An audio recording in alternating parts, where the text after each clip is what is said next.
Boa noite a todos, boa noite a todas. É um prazer estar nesse palco aqui no Rio Innovation Week, e especificamente nesse palco do Instituto da Criança, palco que desde ontem tem trazido diversos temas super importantes para a nossa sociedade. Muita gente acha que não, mas quando a gente fala de terceiro setor, quando a gente fala de responsabilidade socioambiental, quando a gente fala de questões da nossa sociedade no geral, a gente sim está falando de inovação. Então tem tudo a ver a gente estar aqui nesse ambiente, nesse evento, né? Eu estou aqui com 3 profissionais incríveis que estão à frente, que lideram projetos de impacto socioambiental. Ana Paula, muito obrigada. César, obrigado. Ricardo, muito obrigada. É um prazer estar com vocês aqui. Tá? Antes da gente começar, eu queria rapidinho só dizer o porquê que essa configuração aqui se formou. Né? Por que eu estou com os 3 aqui? Quando a gente fala sobre algum tema, eu gosto sempre de trazer visões diferentes, porque eu acho que agrega muito, né? Então a gente tem a Ana Paula, da Globo, que vai trazer aqui uma visão de comunicação, né, do poder que a mídia tem, né? Vocês falam diariamente com milhões de pessoas, então vocês formam narrativas, vocês influenciam, vocês educam. Então a Ana vai trazer essa visão da mídia e da comunicação. A gente tem o César, MTS, é uma empresa B2B, não está todos os dias, né, na tela como a Globo está, mas impacta diariamente a vida de pessoas, porque a MTS ela atua, né, em comunidades, ela passa por onde as pessoas moram e por onde as pessoas estão, né? E a gente tem o Ricardo, que é o contraponto dessa mesa, que ele vai trazer a visão, um empreendedor social que tem o Onda Solidária, um projeto incrível. É o cara que está no dia a dia, vivenciando, né, junto ao lado de pessoas em vulnerabilidade social. Então, ele tem essa visão do terceiro setor, que é muito importante. Então, assim, o Ricardo é muito importante para a Ana Paula e para o César, porque eles não conseguem fazer o trabalho deles sem projetos, como o projeto do Ricardo, né? E, ao mesmo tempo, a Ana Paula e César são extremamente importantes para o Ricardo, porque é de onde sai o apoio, o financiamento para que projetos como o seu continuem, tenha vida longa e continuem impactando mais e mais pessoas e cada vez mais. Então, por isso que eu formei esse time aqui para a gente, né, falar um pouquinho. Vou começar então, Ana Paula, você, né? Vamos lá. Como eu disse aqui, a Globo conversa diariamente com milhões de pessoas, ela forma opiniões, forma narrativas. Eu queria que você contasse um pouquinho para a gente como que vocês alinham o conteúdo de vocês com questões de impacto social e como que esse papel se concretiza no trabalho de valor social que vocês, né, fazem todos os dias. Obrigada, Malu. Obrigada pelo convite. Um prazer aqui estar nessa mesa com colegas que eu respeito, né, com trabalhos que eu respeito e como você muito bem definiu, são complementares, né? Eu sou jornalista de formação, eu trabalhei mais de 20 anos no jornalismo da Globo e fui parar na responsabilidade social porque eu acho que eu consegui escolher as histórias que eu queria contar, né? A Globo é uma empresa que vive muito de contar histórias, é o que a gente faz de melhor e eu fui para a responsabilidade social, acabei, né, apareceu uma vaga que me interessou, depois eu fui fazer uma pós-graduação em responsabilidade social e terceiro setor, porque também eu vi nisso a oportunidade de continuar sendo uma comunicóloga, de exercer o meu papel de comunicadora, escolhendo contar histórias de impacto social. Então hoje, assim, a Globo tem uma estratégia ESG, que é dividida em 6 pilares, e uma delas fala justamente do conteúdo voltado para o impacto social. Então, a gente exerce isso de várias formas, né?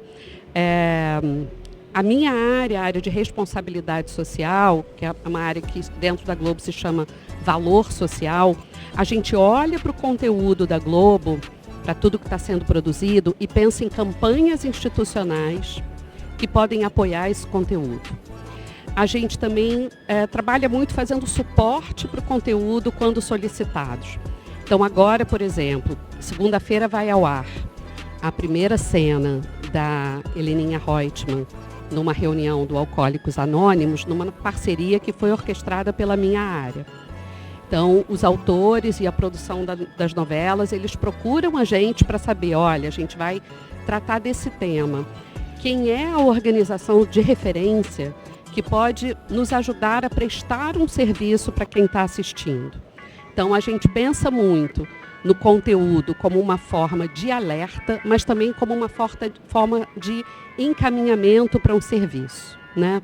Fora isso, a gente realiza alguns eventos proprietários, como é o caso do Festival Negritudes, do LED, que dá visibilidade para iniciativas voltadas para a educação, e a gente também participa de eventos de parceiros, né?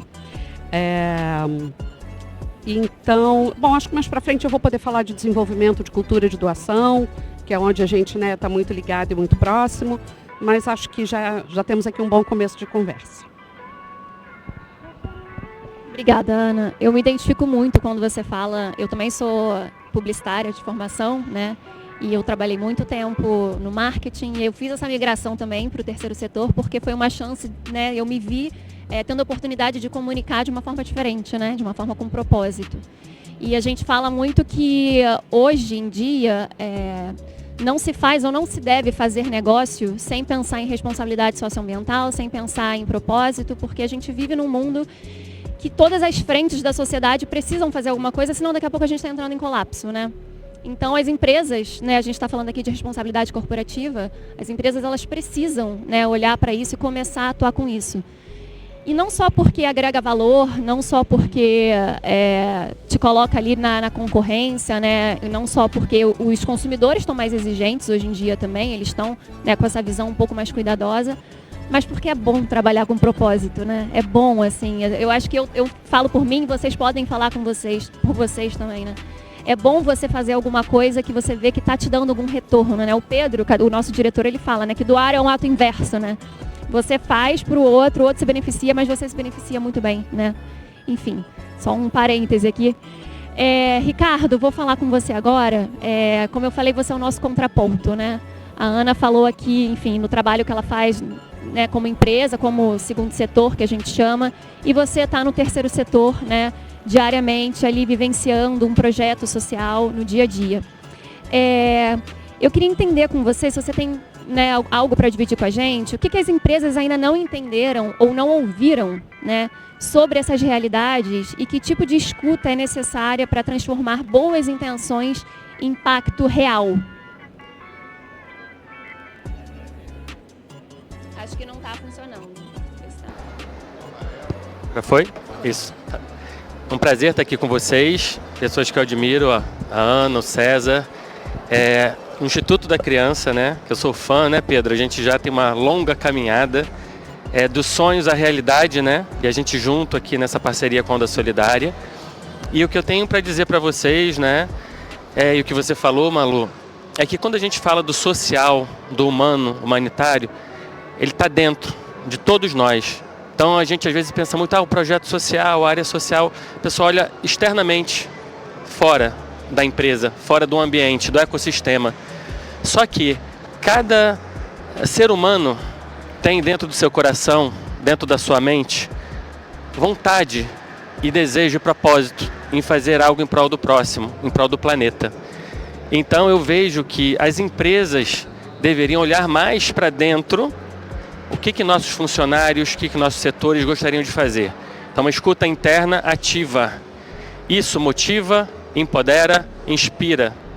E aí você tem melhores resultados falando do lado empresa. E aí quando você pensa no lado social, o externo, vamos dizer assim, é um lado que a gente pode estar criando empatia dentro da corporação, organização, do que ela faz e do que ela pode gerar como impacto social. Área de ESG, área de responsabilidade. Então eu creio que falando para os empresários, a gente tem que olhar como somos todos parte do mesmo ecossistema. Às vezes quando a gente até comenta e formula as palavras, a gente separa muito, né? O projeto social, a área social, aqui a gente está na empresa, mas eu creio que a escuta ativa não só externa, na segunda parte eu vou falar da escuta externa, mas de começar a escutar a própria equipe, a própria família, né? As pessoas trabalham 8 horas por dia, geralmente, passam 1/3 das vidas nos seus trabalhos. Além do trabalho, do fim da empresa, o que elas gostariam de agregar para o planeta, para a humanidade? Então, eu creio que essa é uma grande conversa e pauta que as empresas deveriam estar falando e conversando. E aí, quando você olha e quando você desenvolve projetos sociais, como várias empresas são parceiras do Instituto da Criança, né, e a gente sabe que como é o trabalho maravilhoso de em qual área que você gostaria de desenvolver? Meio ambiente, sustentabilidade, esporte, educação, né, luta contra o racismo, que pauta? E aí você pode fazer esse elo bem forte entre as empresas, o DNA da empresa, dos funcionários com o social. Então é o que eu gostaria de falar, né, nessa primeira interação com vocês, que eu creio que a gente não pode separar mais, nunca deveria ter separado, e que hoje a gente anda lado a lado, especialmente numa cidade como Rio de Janeiro e no país como o Brasil, que tem o luxo e o lixo lado a lado.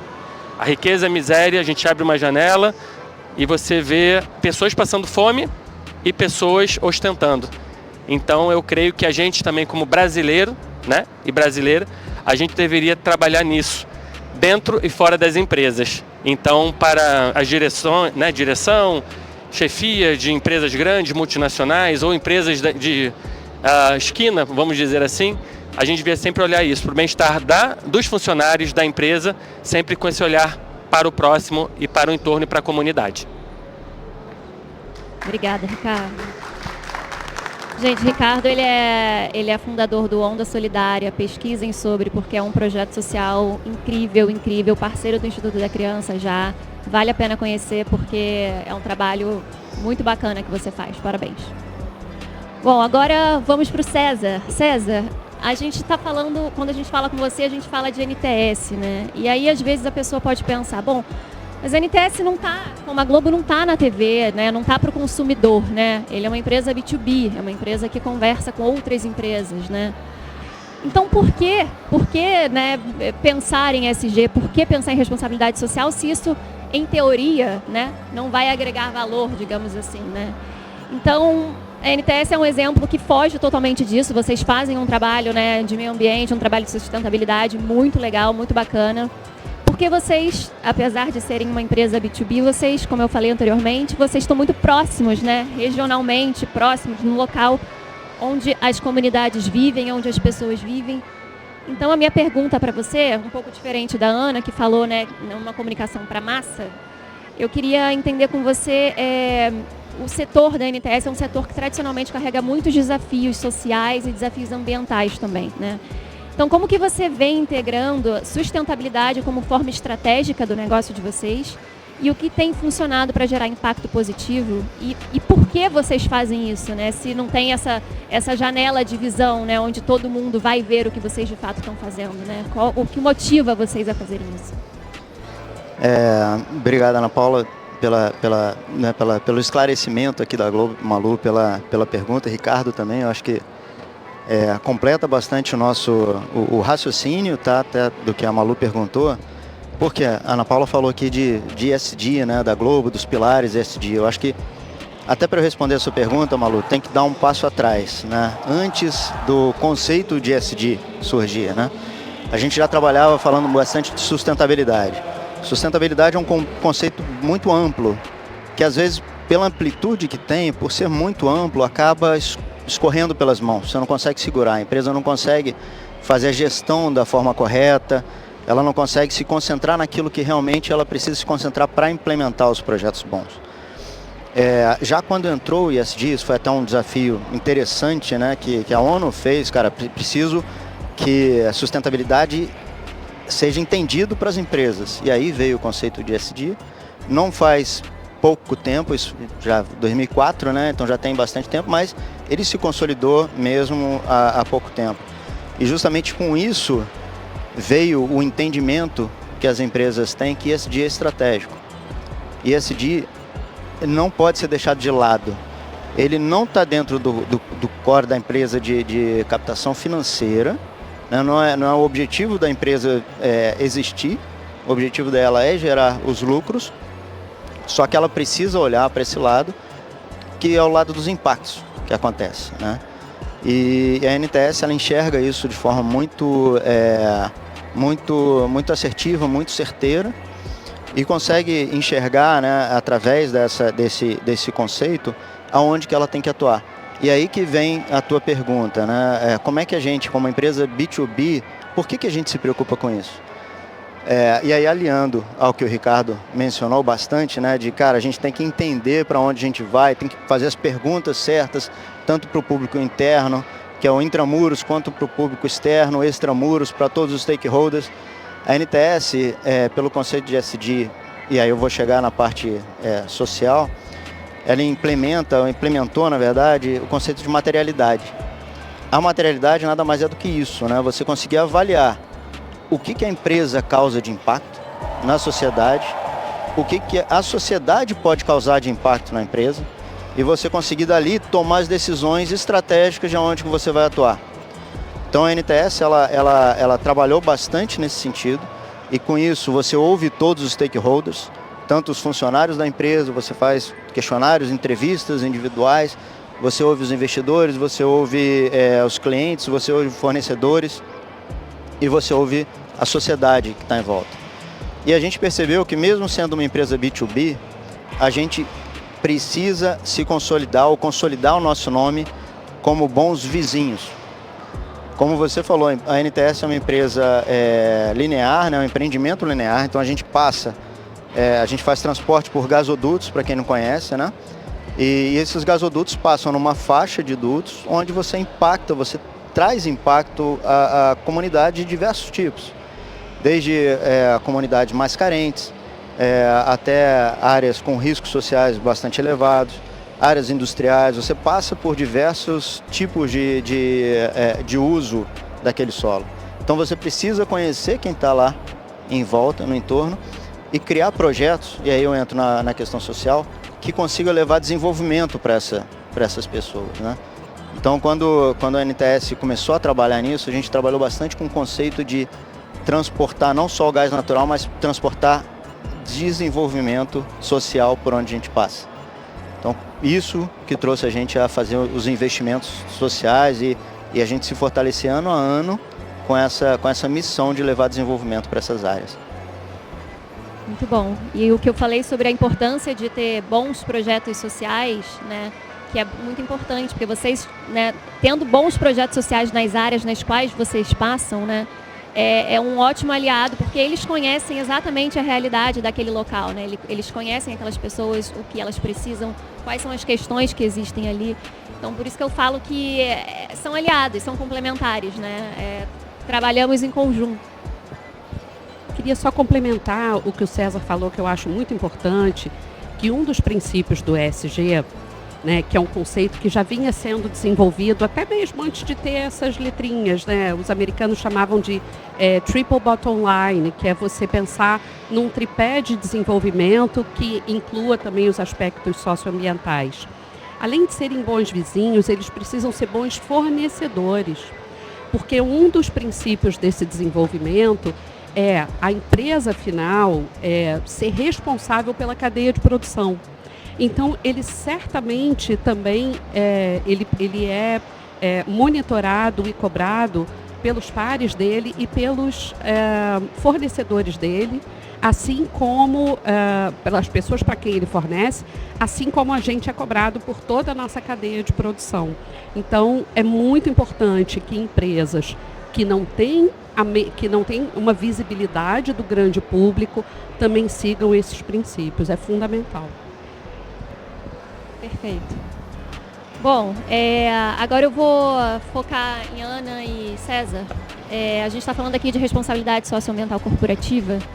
E eu falei no começo que é uma coisa que é muito importante para os beneficiários, né, para quem está recebendo esses projetos que vocês fazem internamente, mas é muito importante também para a empresa. E aí eu queria, como inspiração aqui, que vocês trouxessem algum case bacana que vocês já fizeram internamente, onde vocês enxergaram valor para ambos os lados, né, porque é uma via de mão dupla. Então eu queria ouvir um pouquinho de vocês, para vocês dividirem com o pessoal algum case legal que seja inspiracional. Eu vou citar a campanha mais recente que a gente colocou no ar, que se chama Cadê o Sabor que estava aqui? É uma campanha de sustentabilidade que foi inspirada numa campanha americana chamada Save the Flavors, né, numa tradução literal seria Salve o Sabor. A gente foi procurado por um parceiro de terceiro setor, o Instituto OIA. que estava em contato com o Climate Base Camp, que é uma ONG americana que fez essa campanha. O Instituto OIA conheceu a campanha, conheceu o pessoal do Climate Base Camp, procurou a gente, falou assim, ó, tem uma campanha fazendo o maior sucesso nos Estados Unidos. Eu falei que eu conheci o pessoal da Globo, eles querem conversar com vocês, querem dar todos os direitos da campanha para vocês fazerem a versão brasileira da campanha. Topam? Cara, isso foi uma iniciativa de uma organização social desse tamaninho. A gente, topamos, vamos conversar. E aí a gente foi para uma conversa com o Climate Base Camp, com assim, uma das maiores autoridades em desenvolvimento socioambiental do mundo, roteirista de Hollywood, as pessoas que fizeram a campanha original. Foi um barato para a gente teve conversas assim muito ricas. E aí a gente fez a versão brasileira com o Rafael Portugal. Tá no ar, mas é fácil de achar nas redes também, assim, é bem fácil de achar. Cadê o sabor que estava aqui? É uma maneira da gente falar para o grande público o que as grandes questões ambientais e o desequilíbrio climático têm a ver com a sua vida, com a sua mesa, com o que você come todos os dias. Então a gente escolheu 3 sabores bem brasileiros, o café, o chocolate e o açaí. E a gente conta para as pessoas por que esses sabores estão ameaçados de acabar. O Rafael Portugal é engraçadíssimo, ele foi para a rua, a gente montou uma barraquinha bem lúdica, assim, cheia de penduricalhos. E a pessoa tinha que escolher, você quer R$2 ou um presente misterioso, aquela brincadeira. Claro, a maioria das pessoas escolhe, né, o presente misterioso, aí você tem que ler sobre a campanha. Enfim, a campanha roda, é muito engraçada e te leva para uma landing page, para uma página que foi montada pelo Instituto OIA, onde a gente fala de ações individuais que têm influência nas macro questões climáticas do planeta. Então, eu acho que foi uma campanha muito bem sucedida em alguns aspectos, né? Fala diretamente com o consumidor, fala de atitudes individuais, que é onde a gente consegue exercer ali uma grande influência. 2, escapou de uma politização da pauta, né? A pauta ambiental, ela vem passando por uma politização, arrisco até que dizer que vem passando por uma demonização, né? Você falar do meio ambiente te torna um sujeito assim de altíssima periculosidade, né? Então, assim, eu acho que é uma campanha que te diz o seguinte, independente da sua vertente política, independente de você ser mais à direita ou mais à esquerda, isso aqui é um risco real para o planeta, né? Então eu acho que ela foi uma campanha muito bem sucedida em alguns aspectos. A gente está sendo procurado por outros parceiros para fazer um desenvolvimento, fazer outras fases. Então é um case que eu recomendo que todo mundo veja, porque eu acho que teve um retorno muito bacana para todo mundo envolvido. Obrigada, Ana. É o que a gente falou, né? Molda comportamento, né? Você exibe para milhões de pessoas diariamente, né?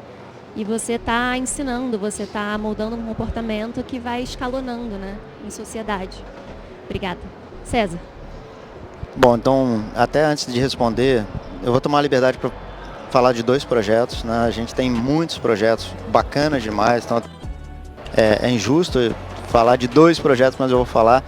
Mas antes de falar deles, também é bom falar assim, como é que surgiram esses projetos, né? E por que foram implementados esses projetos. Como eu falei, tem a questão da materialidade. A NTS ela tem como estratégia a gente fazer projetos que criam impactos locais. Então, que a gente quer fazer a intensificação no local onde a gente vai implementar por algum motivo, ou social, ou algum motivo ambiental que a gente tenha naquele local, de desenvolvimento. Então, cada um tem um objetivo específico, né? Então, 2 projetos interessantes. O primeiro que eu vou falar é um projeto bastante conhecido e muito antigo da NTS, né? Acho que foi o primeiro projeto patrocinado pela NTS, que foi da USB, que é a Orquestra Sinfônica Brasileira. A USB estava algumas palestras atrás aqui com a gente e eles citaram. Legal.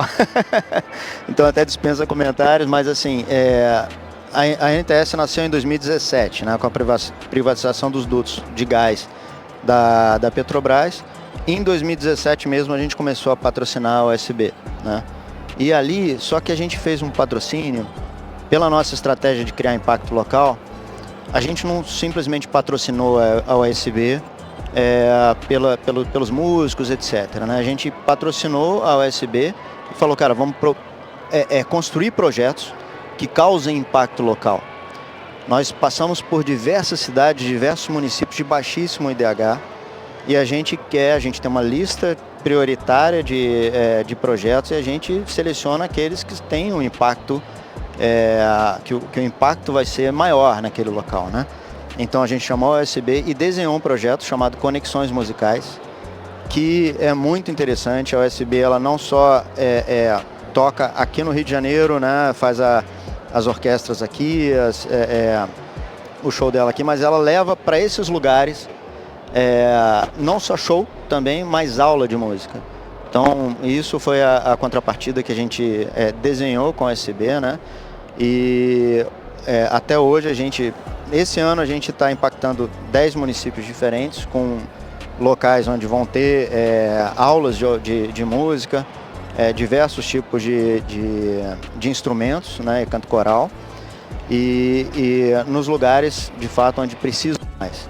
Então, ano a ano a gente vem implementando esse projeto. Esse foi um projeto que ele está mais espalhado assim pela nossa malha.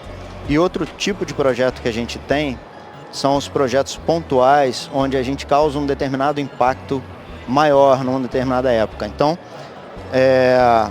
em 2022 a gente implementou um duto chamado Gazig, que conecta Itaboraí a Guapimirim.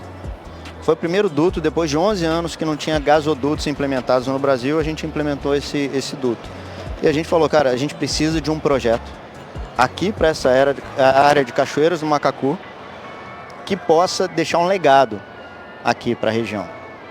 E a gente, por meio do Instituto da Criança, a gente fez diversos diagnósticos, né, sociais nos locais, tentando levantar quais eram os melhores projetos que poderiam impactar maior.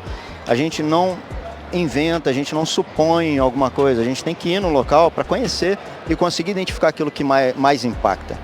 E lá a gente identificou um potencial turístico muito reprimido lá, que já tinha uma ruína muito bacana de uma igreja que chama Igreja de São José da Boa Morte. Depois é outra história porque que chama São José da Boa Morte o local, mas que eram umas ruínas muito bonitas e que elas hoje já fazem turismo ecológico lá. Só que é pouco aproveitado, não tem infraestrutura nenhuma. E lá tem uma comunidade no entorno que também não tira proveito, digamos assim, disso de alguma forma. Então, a gente desenhou um projeto para atender essa ruína, para fazer a revitalização dessa ruína, né? E com isso a gente vai revitalizar não só a ruína, mas a gente vai... A gente vai criar um local multiuso ali e oferecer para as pessoas em volta treinamentos, cursos daquelas atividades profissionalizantes que eles já executam. Então, artesanato, que eles fazem artesanato com capim lá, bem bacana e tudo mais, mas falta profissionalismo para eles conseguirem vender e tirar a melhor receita disso. E projetos agrícolas, que também é um outro ponto lá da região de maior atividade econômica. Então, são dois projetos diferentes, que acontecem com objetivos diferentes, mas ambos tentando desenvolver o local de alguma forma, né? Um puxando a música, cultura, e outro implementando treinamentos, atividades profissionalizantes, né? E o impacto no turismo lá no local. Legal, muito bacana. Obrigada, projetos incríveis, parabéns. E agora eu vou para o Ricardo, meu contraponto, que eu chamo. Ricardo, ouvimos aqui projetos, né, de empresas que impactam, né, muito bem, projetos sociais como os seus, né? E agora eu queria, você com essa visão, né, que você recebe muitos incentivos, você só consegue, né, seguir com o seu projeto porque você tem essas parcerias, né? Então eu queria que muitas empresas ainda estão engatinhando nisso, ainda estão começando, né? Se você pudesse dar um conselho assim, para uma empresa que quer começar a atuar no setor social, mas sem cair só em assistencialismo, né, porque também é um caminho um pouco perigoso, o que você diria, né? Que tipo de parceria precisa ser? E também, enfim, eles contaram de projetos bacanas. Eu também queria te dar a oportunidade de contar algum projeto bacana na Onda Solidária que você só pode realizar graças a parcerias de empresas, né, que investem lá em vocês. Então, essas duas perguntinhas aí para você. Maravilha. Falei na primeira pergunta sobre questão interna dentro das empresas e organizações, e agora eu falo da parte externa. E eu diria que é escuta, escuta e escuta. A gente, quando vai trabalhar em parceria, em qualquer área, em qualquer relacionamento, na verdade, a gente tem que primeiro escutar. E a nível de projeto social, especialmente se você está indo para um outro território, primeira coisa é você prestar atenção no que acontece naquele território. Posso dar alguns exemplos aqui muito simples e palpáveis. E é uma coisa absurda, quando eu falo isso, eu sempre fico chocado quando acontece. Em muitos pontos a gente vai conversar com o jovem, com o professor, com a professora, com a diretora, e após algumas horas ou um feedback posterior, né, o que foi mais interessante para você na fala, na conversa? E eu já escutei várias vezes isso, eu fiquei chocado. Vocês olharam nos nossos olhos. Como assim?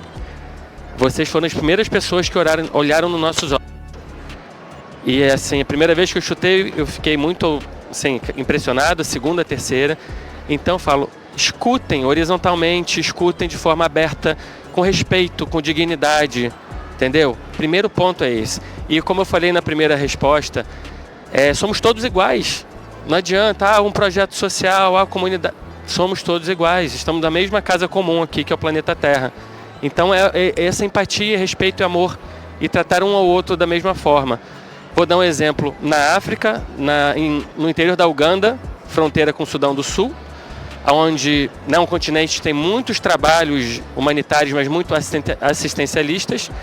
E a gente estava num vilarejo em Uganda, conversando com a população local, e aí tinha um grupo dos Estados Unidos. E aí a gente conversando com uma trabalhadora rural, perguntando, poxa, eles estão aqui há 20 anos, interessante, né? Mas quais são os resultados para a comunidade? O que eles têm feito aqui? Imagino que impacto, só que a gente olhava ao redor, muita pobreza, miséria, e ela simplesmente respondeu, eles vêm aqui, fazem isso, pintam um muro, constroem algo, botam aqui uma torneirinha, legal, e todo ano vem, mas não é isso que a gente quer. Então não gera desenvolvimento. Não gerou desenvolvimento. E é uma grande crítica de várias agências humanitárias que vão trabalhar na África, que chegam lá, vamos fazer isso, vamos fazer aquilo. Não, tem que botar uma água potável aqui dessa forma, de forma X, Y, Z. Espera aí, na cultura tradicional é de outra forma. Se faz de uma forma diferente. Você tem que beneficiar não só um espaço aqui, mas toda a comunidade, senão não adianta nada. Então, é uma forma de não... E o resultado que acontece no continente dos mais pobres e, ao mesmo tempo, muito rico em termos de recursos naturais e de povo, de população e de cultura. E um outro exemplo que eu diria, que é um exemplo mais de sucesso, é quando a gente... Vou falar da Onda Solidária agora, da Vila dos Sonhos, inclusive apoiada pelo Criança Esperança, né? Onde a gente chegou num município maravilhoso, chamado Santana do Deserto. Alguém já escutou falar desse município aqui? Fora o Instituto da Criança, que já é parceiro, né, Pedro?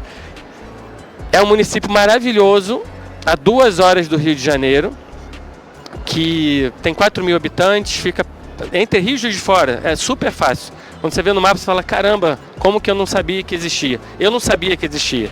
Eu sou carioca, família mineira, eu não sabia que existia Santana do Deserto. No meio do caminho. É quase um logo ali, mas não é, ninguém sabe. E esse projeto a gente teve, o Pedro acompanhou, foi antes de acontecer, né, Pedro? A gente falava do projeto, sonhava com o projeto, papel, aí o Pedro, onde fica? Não sei, não existe ainda, Pedro. Ele, como assim você fala com tanta paixão? Não existia. Aí eu vou nos sonhos, tá? Sonhos. Escuta, sonhos. E aí a gente falava com tanto sonho, com tanta paixão desse projeto.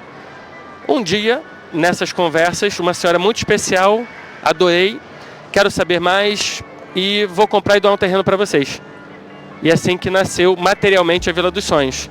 Uma doação para uma senhora muito especial de 27 hectares de terra, que não tinha banheiro, não tinha eletricidade, não tinha nada.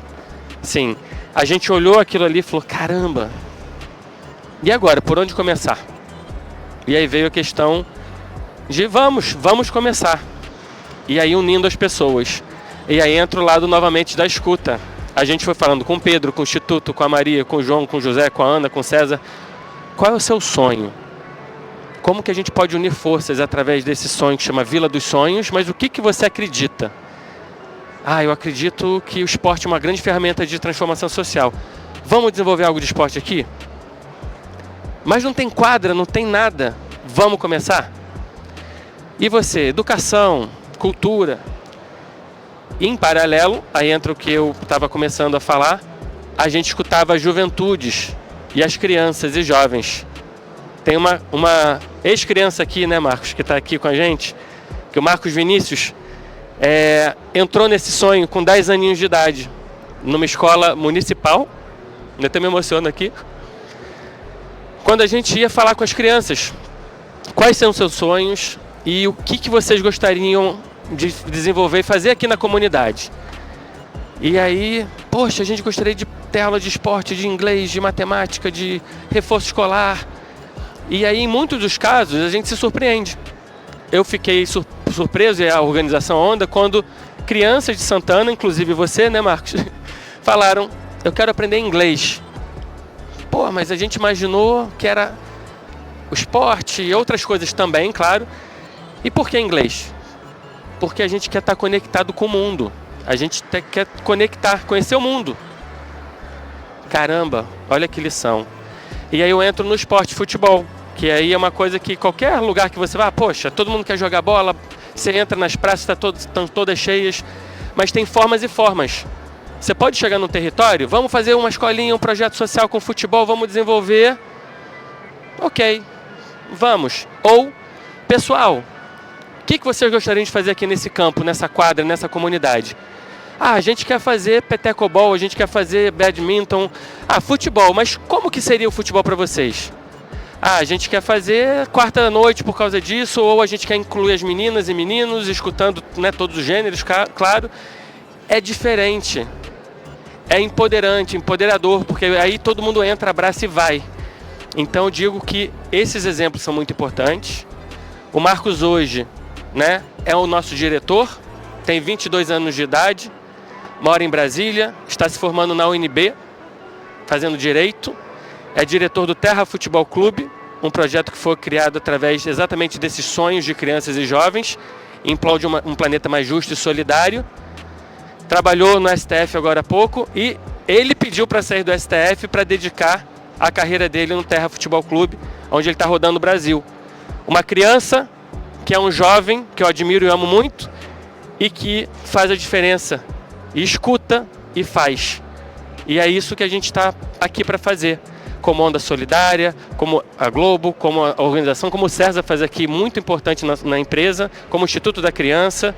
A gente está aqui para escutar, realizar sonhos e fazer a diferença nesse planeta chamado Terra, que a gente precisa tanto unir forças, porque se a gente não fizer isso, vai continuar do jeito que está e vai chegar no momento que a gente já está quase nesse ponto, se não está já, que não tem volta.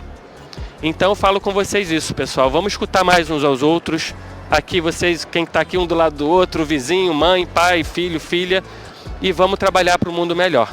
Então é isso que a gente faz. Belíssima fala.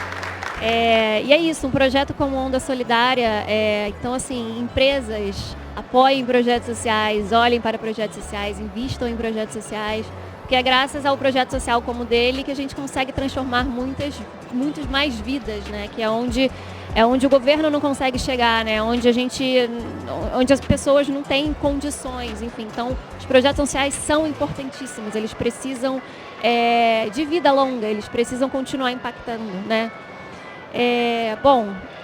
Eu queria agora fazer uma pergunta transversal para a gente, né, encerrar aqui, para os três, né? É urgente, né, a gente começar a olhar para isso, começar a olhar para impacto socioambiental, é urgente que as empresas, né, tenham isso como pilar mesmo estratégico, né? Mas a gente entende que, a gente vê, né? Não só entende, mas a gente vê que muitas empresas ainda estão muito aquém, né? Ainda estão engatinhando, né? Ainda estão perdidas, ainda não sabem direito como começar, como fazer. Eu queria ouvir um pouquinho de vocês, então, o que trava isso, né? O que vocês acham que precisa mudar de forma estrutural, né? No comportamento dessas empresas brasileiras para que elas tomem essa iniciativa e comecem a olhar, né, para impacto socioambiental e comecem a atuar nisso de fato? Eu acho que a gente passou por alguns conceitos muito importantes aqui nessa conversa, Malu. O César falou muito de valorização do território, né? O Ricardo falou da escuta. E eu acho que esses são dois conceitos chaves para a gente falar de uma nova filantropia, de uma maneira mais inteligente e mais produtiva de investir o capital da empresa que é destinado ao social. E eu acho que a empresa não deve se jogar nisso sozinha. Deve buscar parceiros que estão no território, organizações como o Instituto da Criança, que trabalham no desenvolvimento social, na cultura de doação, que trabalha com conceitos muito atualizados de filantropia, porque a maior parte da nossa sociedade ainda acha que filantropia é doar o agasalho velho que você não usa mais, o cobertor que está poidinho, ou uma vez por ano doar brinquedo para uma organização que abrigue crianças. Então, é um conceito de filantropia muito pontual, que, claro, resolve uma coisa ali momentânea, né? Mas que não te leva a um desenvolvimento e que não mexe na mobilidade social. Então, eu acho que as empresas hoje, principalmente as empresas grandes, têm obrigação de puxar essa conversa, e a gente é cobrado pelo público, né, em parte por isso, e a gente tem bons parceiros para desenvolver isso, né?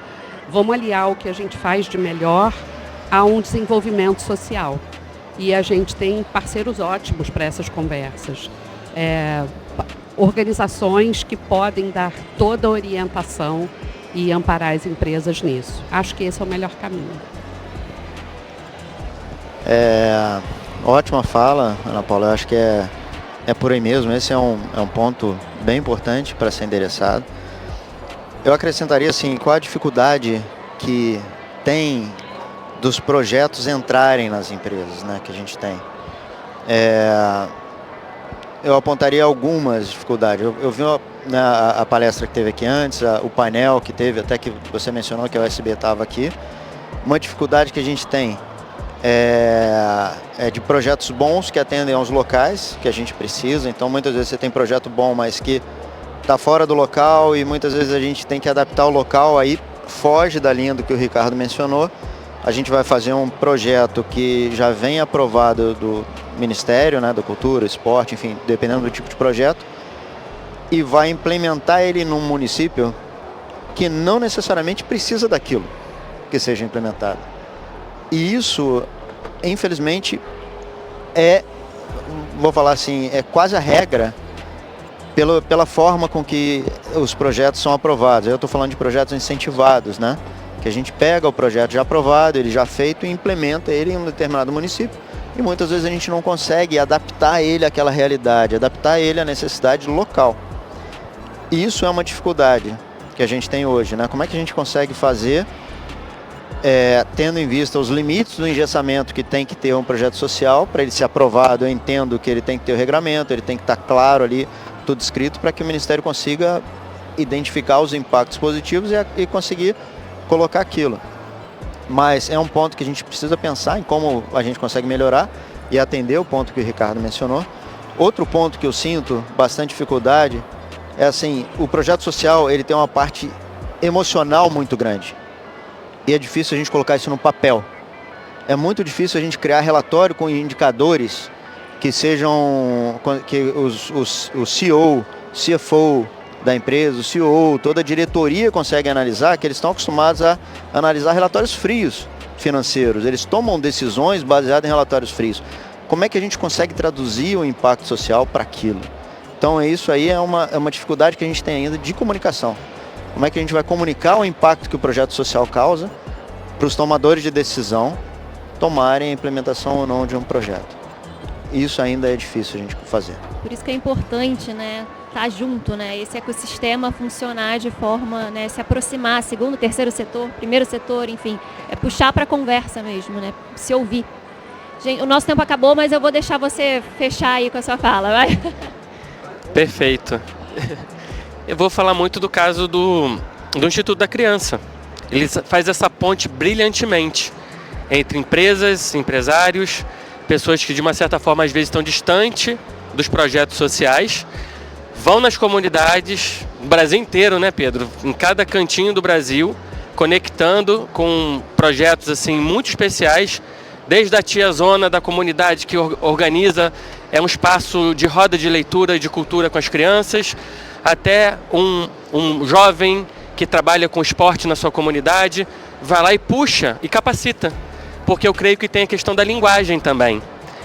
A linguagem, complementando o que a Ana e o César falaram, é algo muito importante. Você tem projetos maravilhosos que às vezes não chegam nas empresas que estão ávidas para investir naqueles projetos. Falta essa ponte.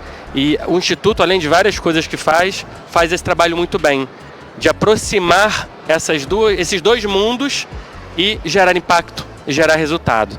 Então, por isso que a gente está aqui, né, todos nós com muita alegria, com muita honra, Pedro e toda a equipe do Instituto, né, que são maravilhosos, porque a gente está aqui porque acredita nisso, nesse impacto social e que a gente consiga potencializar cada vez mais esse trabalho lindo e maravilhoso também, tá? Então...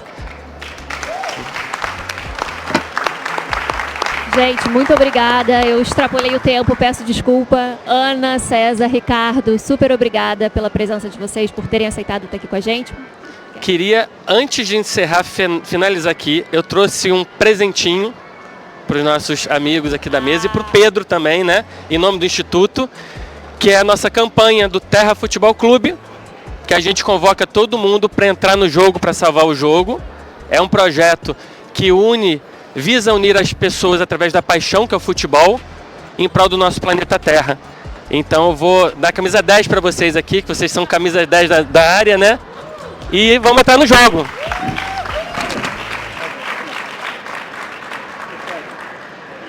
Vamos voltar a jogar bola. Isso.